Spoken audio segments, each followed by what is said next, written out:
And when the Absolute Creator expands, grows, it will nearly come to a level that is almost equal to the level of the Source, which is the energy that is masculine.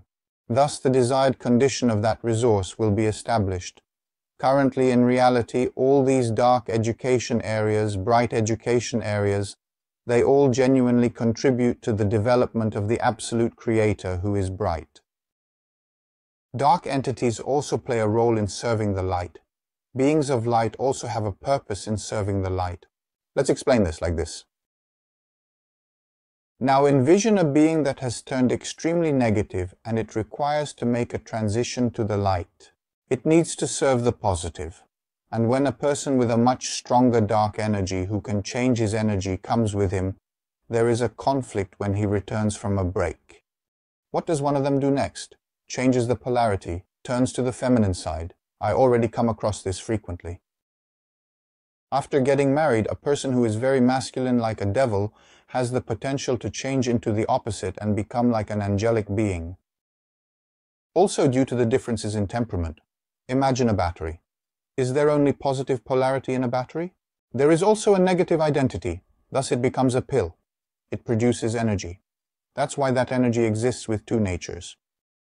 To have energy, there must be negative and positive. People use negative for minus, positive for plus. They say it like this. Of course it's correct, but there's a perception that negatives are bad, positives are good. Therefore, they have a logic like being with the positives, being afraid of the negatives, and running away. This is merely a situational condition. Presently, individuals who lack knowledge, which is already predominantly prevalent in the world, possess inclinations such as pursuing knowledge, wisdom, awareness, striving for power, attaining power, and attaching significance to power. Those individuals who possess positive attitudes experience emotions such as love, compassion, and tolerance. These two individuals must have the ability to generate energy that serves the entirety of this group. What is the outcome when negative and positive entities come together and engage in a conflict like war? How do their interactions shape the course of events and impact the world around them? Humanity is emerging from situations where negative formations are observed. Like a phoenix rising from its own shell, it is reclaiming its essence and becoming what it was destined to be once more. It can rapidly rise and increase in size. Therefore, an individual can rise when they find themselves in a challenging situation, facing difficulties. Otherwise, you're at home, comfortable, nothing, living that. What will you say? I don't care if the man outside dies. Why? I really don't care. Because you don't know if she is a part of you or if she is also a part of the same existence. Because you are conscious of the separation. That is why you are not interested in that man at all. Nonetheless, we are all cells comprising a solitary entity. If we collectively rise, he commences the act of ascending. What occurs during war or quake? You either welcome an unexpected guest or seek shelter in their home. He can share the last bread with you, for example, when the world war breaks out. The feeling of compassion emerges in this way. And thus the soul becomes perfect and ascends. Due to this rise, the Absolute Creator also begins to rise. The goal is this. The purpose of creating these games is this.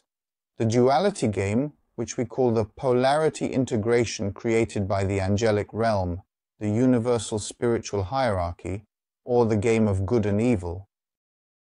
That's why it's happening. In this way, souls reach him by passing from state to state, perfecting themselves. Described in religious books. Necessary to reach her by passing through Halden. Main purpose. It is to evolve. Our mission here, our goal is to work for the betterment of all of humanity to achieve this first. To evolve. To do this, adhere to the philosophy of religious texts. What do religious texts say? What do the theologies say? Be a good individual. Individuals who are good will go to heaven, it is said. What does that mean? Then, Halim, Selim, thinking of the other person's well-being. When we become simple people, when you serve him, you also serve yourself, you also serve the whole. So when we step out of that self-centered perspective, we begin to contribute more to society, we begin to become more sharing. Then we observe and our lives have begun to change in an incredible manner. Currently, individuals have become accustomed to it in this way. I provide the money and receive bread in return. Thus, I am getting something from the person I gave it to.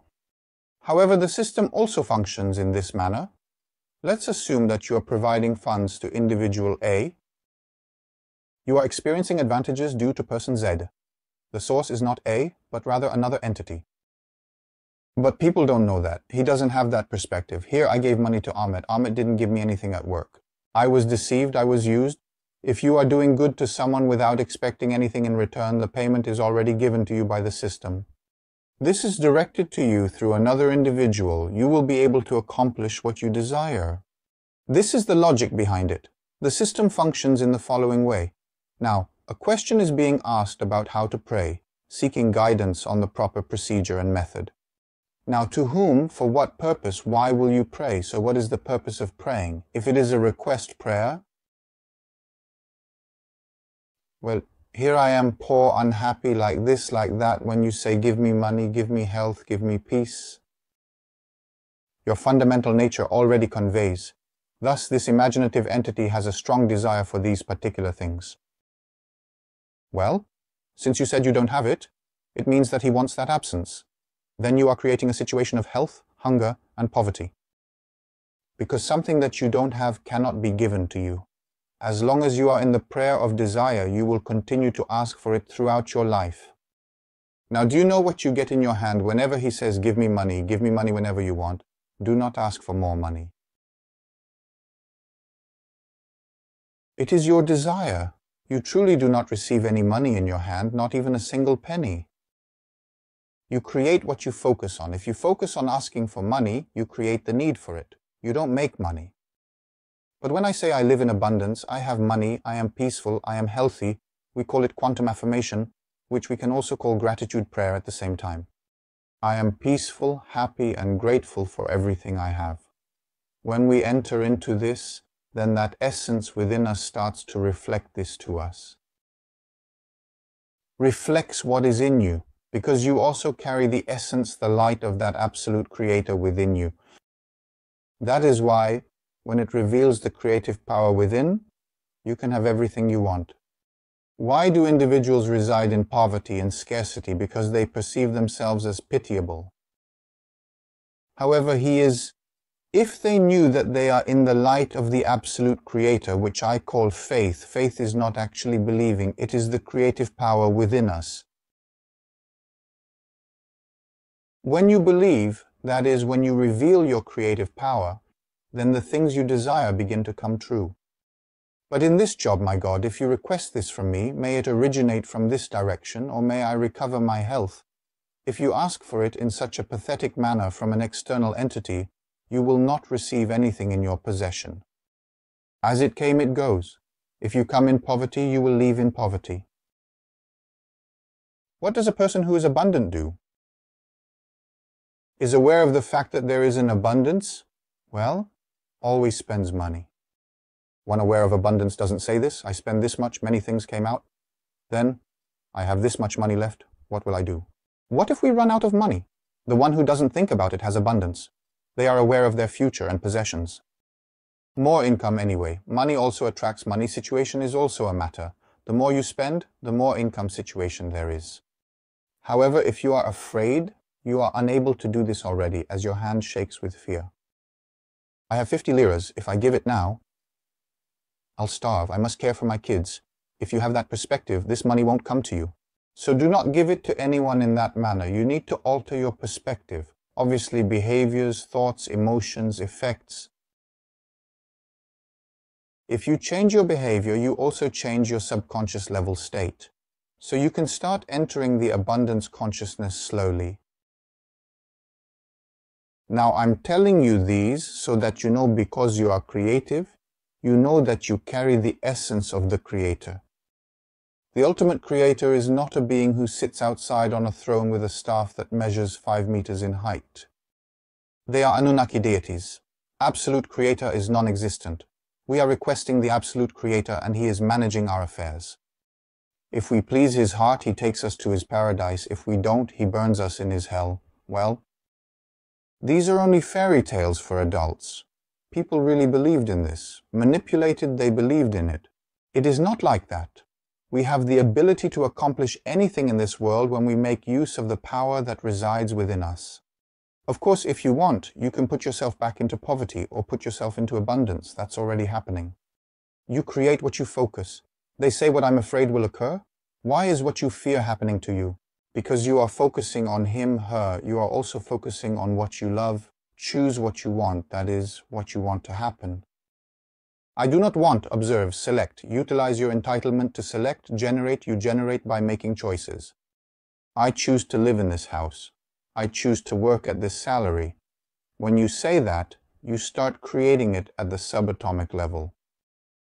I'm not telling you about Eastern philosophy here. I am telling the truth of life, because we live in a simulation field. We dwell in an illusion, authentic, comparable to Play-Doh. You possess the capability to alter the reality in whatever way you desire it to be changed. I also mentioned this in the videos I took about reality. You realize that reality is not real, that the things we perceive as real are actually not real. Here. Anything you want? A genie came out of the lamp and said, think of whatever you want.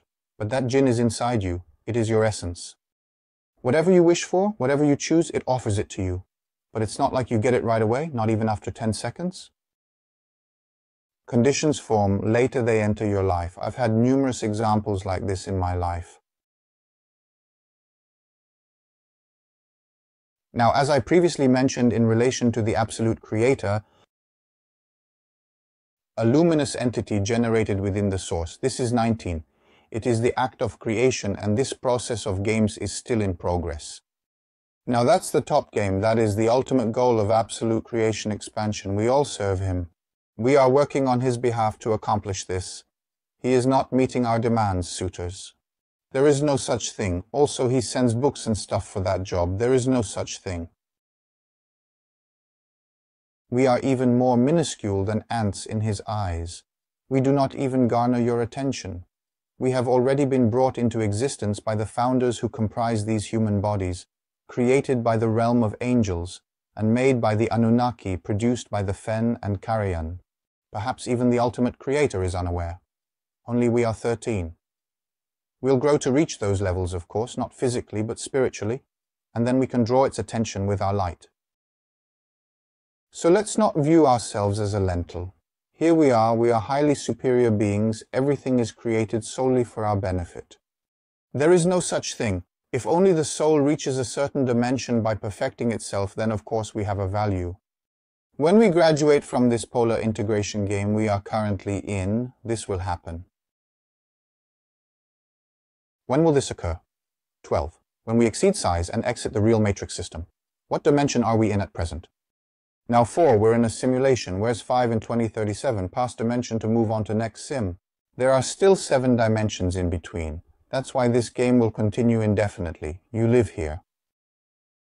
Why did you come here in the world? Why did you come to the world? Why live? Because that's our goal. To release the radiant energy inside us through living, to uplift our illumination. Positive energy increases with emotions like love, joy, enthusiasm, and tolerance. Reaching neutrality leads to enlightenment. And we start to serve the light. Of course, as I said, dark entities also eventually serve the light. Certainly they are individuals who have originated from the origin, who have obtained that instruction. But ultimately the goal is to expand the absolute creator. Negative situations also serve him. Positive situations are also proving advantageous for him. Now, when we analyze the third dimension, we approach life with a high level of seriousness in this computer, in this simulation. For example, someone is dying. We say that this is why he died, because of this or that killed. He is bad. The deceased is innocent. We say pity and so on. I'm saying this is a game, a game. Illusion is a world. Now, when you play a game on a computer, do you get angry if your son chooses the terrorist? How did I raise you? Shame on you. Do you say oops or something? Or would you throw it into the stoves because your son? They say God throws into hell and burns. Do you throw your child into the stove for making a mistake? Or is this how you act when you get angry? He is a separate case already. So, as you can see, there is no such thing here. This situation is not feasible. These occurrences are due to individuals being manipulative in the workplace.